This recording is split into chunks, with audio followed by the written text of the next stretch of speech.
So this question is asking us, what is the relationship between distance y traveled by an object falling freely from rest and the time x the object has been falling? So, for these kinds of questions, this is going to be a SUVAT question. We want to define a positive direction. Which direction you define to be positive is arbitrary. It doesn't matter if you define upwards or downwards to be positive. You pick one direction and then you just stick with that for the rest of the question. So I'm going to say that the downward direction is positive because the object is moving downwards, so then that would mean that most of the quantities in our SUVAT table will now be positive if we use this sign convention. So let's draw out a SUVAT table and then fill in what we have. So then the distance traveled downwards is y, or the displacement is y. Positive because it's going downwards.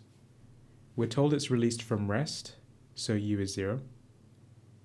The time is x. Acceleration would be 9.81 downwards, or g downwards. Positive again, because if it's going downwards, that is the positive direction.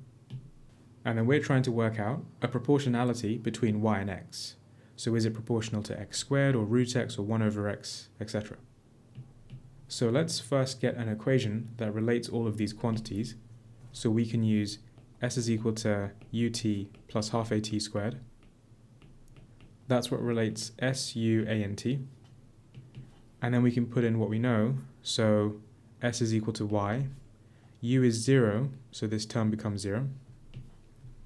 And that's then equal to a half at squared, so a half g x squared. Now a half g is equal to a constant.